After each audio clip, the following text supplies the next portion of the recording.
pour tous les novices en rando matinale un petit peu escarpée comme celle que nous allons faire aujourd'hui, je vous conseille de commencer par la première vidéo. Les autres, j'espère que vous avez pris des moufles. La précédente vidéo, nous nous sommes quittés sur les contreforts de l'Everest. Mais rappelez-vous, l'Everest comme le Lhotse font partie d'un grand massif intérieur à l'Himalaya, le Mahalungur. Il y a une troisième montagne de plus de 8000 mètres sur ce massif. Le Cho-Oyu, 8188 mètres, est sixième plus haut sommet. À cause de son flanc ouest enneigé, donnant sur une zone assez dégagée et donc visible de loin, les fins d'après-midi, au printemps et en automne, il renvoie une forte lumière vers le Tibet et est donc visible de très loin. Cette lumière peut avoir un aspect turquoise dans de bonnes conditions atmosphériques. Ce qui a probablement donné son nom à la montagne, Cho-Oyu, c'est-à-dire mer turquoise. Continuons notre balade le long de la frontière chino-népalaise.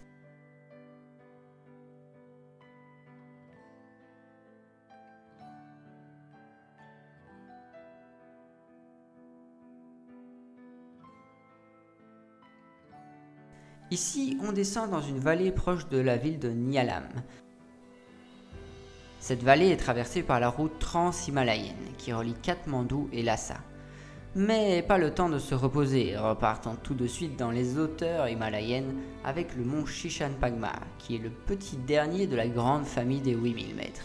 Avec seulement 27 mètres de plus, on peut l'admirer depuis les petits lacs à son pied ou depuis le grand lac Paikukwa juste derrière lui.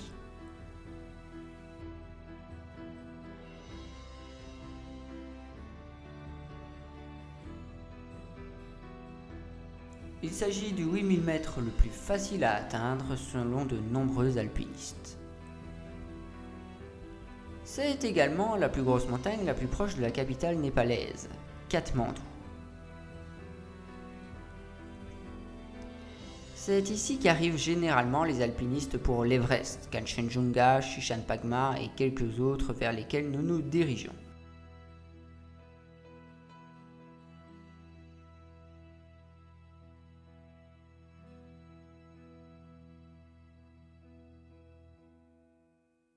Mais avant cela, faisons une petite pause à Siddha Gufa.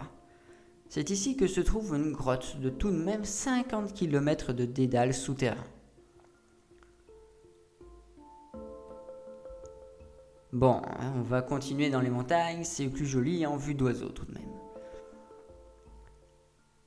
Là, on continue à suivre les cimes principales. Cependant, nous quittons la frontière pour rentrer dans les terres intérieures népalaises. Voici le Manaslu, 8163 mètres. Il est le premier sommet aussi haut à avoir été gravi sans oxygène. Ce fut en 1972. Ensuite, direction l'Annapurna.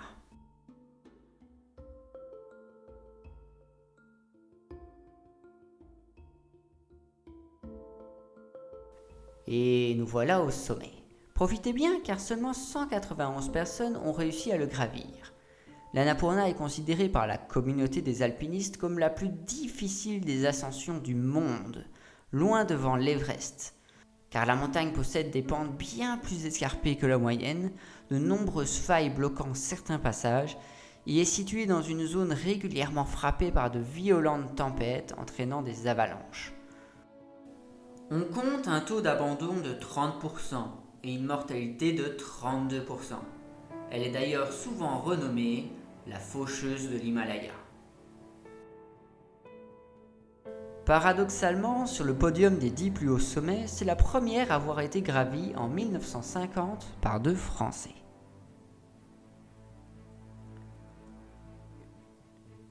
Une centaine de kilomètres plus loin se trouve le Dhaulagiri, qui avec ses 8167 mètres est la plus haute montagne entièrement en Népal.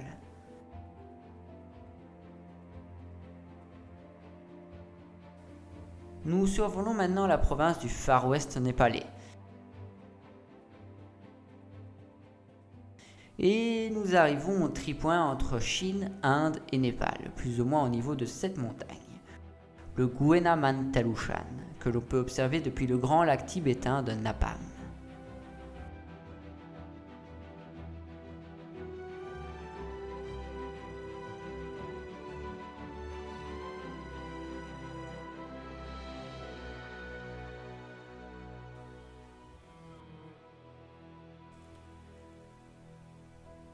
Voici le massif Gangtori, duquel naît le Gange.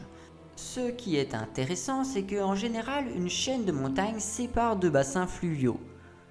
Cependant, toute la partie de l'Himalaya que nous avons vue jusqu'à maintenant fait partie du même bassin. Car les eaux qui coulent vers le sud et l'ouest sont captées par le Gange, naissant ici même, et les eaux du nord et l'est vers le Brahmapoutre. Et ces deux fleuves se rejoignent dans un delta en commun juste avant la mer au Bangladesh. Et là, pour la première fois, nous quittons ce gigantesque bassin fluvial et entrons dans ceux de l'Indus et du Ternhi. Alors, l'Indus est un de ces fleuves au débit fort et puissant à la sortie des montagnes, mais qui s'assèche tellement qu'il arrive à l'océan pas plus fougueux que le Rhin. Bon, ouais, c'est pas encore trop mal. Et le cours d'eau a tout de même donné son nom à l'Inde. Le deuxième fleuve, celui qui s'écoule des eaux du nord, c'est le Ternhi. Lui aussi, il galère à atteindre la mer, mais cette fois, c'est vrai. Le fleuve se disloque dans les plaines et finit à sécher dans le grand désert de Talcamacan. C'est le deuxième cours d'eau le plus volumineux à ne pas atteindre la mer de toute la planète, de peu derrière l'Okavango au Botswana. Ici, au nord de l'Inde, nous entrons dans le Cachemire. Cette zone en conflit à plusieurs niveaux entre l'Inde, la Chine et le Pakistan. On peut d'ailleurs apercevoir à gauche la vallée de Srinagar, zone majeure du conflit. En plein nord de ces montagnes convoitées pour leurs vallées fertiles, se trouve une montagne surplombant ses voisines. Le Nangha Parbat, qui avec ses 8126 mètres surpasse cette zone où la plupart des montagnes ne déplacent plus les 6500 mètres.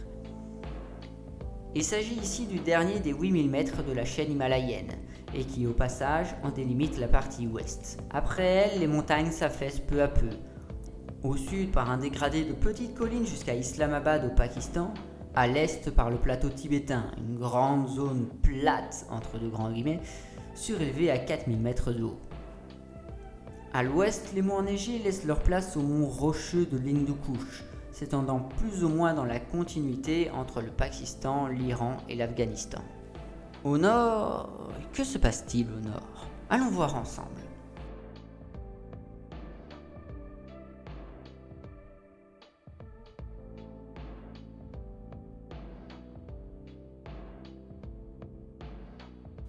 On trouve ici, après avoir quitté l'Himalaya, ce que l'on appelle le Karakoram. Et comme vous le voyez, c'est une région très venteuse et fortement brumeuse. C'est ici que l'on trouve les 4 sommets manquants de notre liste de 14 pics de plus de 8000 mètres. Les voici, de droite à gauche, le Gasherbrum 1, Gasherbrum 2, Broad Peak et Godwin Austen. On peut notamment noter que le Gasherbrum 2 est une montagne très prisée par les alpinistes autrichiens, en honneur au premier à l'avoir gravi au péril de sa vie, un Autrichien.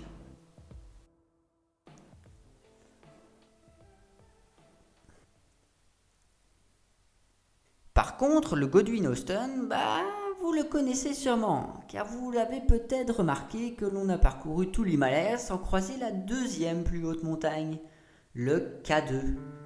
Godwin Austen est le vrai nom de la montagne K2. Et le 2 dans K2 n'a rien à voir avec le fait que la montagne est la deuxième plus haute du monde. Non. En fait, en 1830, Thomas George de Montgomery est chargé de cartographier la zone. Inhabité, il ne trouve donc pas de noms locaux aux différentes montagnes, et les nomme donc K1, K2, K3, K4 et K5. Ironie du sort, le K1 mesure 7800 mètres et le K2 est bien plus haut avec 8611. Ce fut bien plus tard, lors d'un renommage par la grille Trigonometrical Survey, que les autres montagnes perdirent leur appellation en K, sauf le K2 dont le nom a été gardé car, je cite, Le nom au son coupant correspond bien à la nature impressionnante et difficile de la montagne.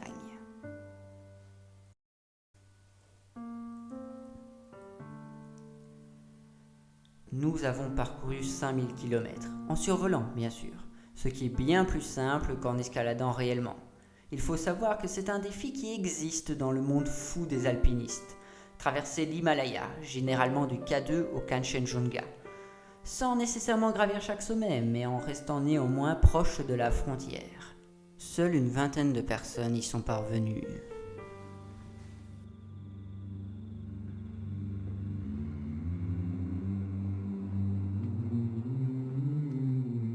Mais bon, nous là, on doit sortir d'ici, aller au-delà des montagnes embrumées, non loin des sombres cavernes du...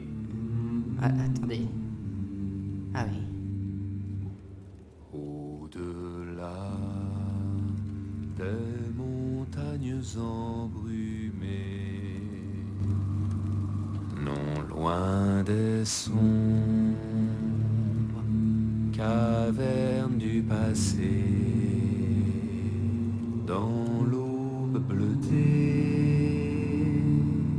il faut aller en quête de l'or, palais enchanté. Les pins rugissaient, hauts et fiers, les vents gémissaient dans la nuit d'hiver. Rouge le feu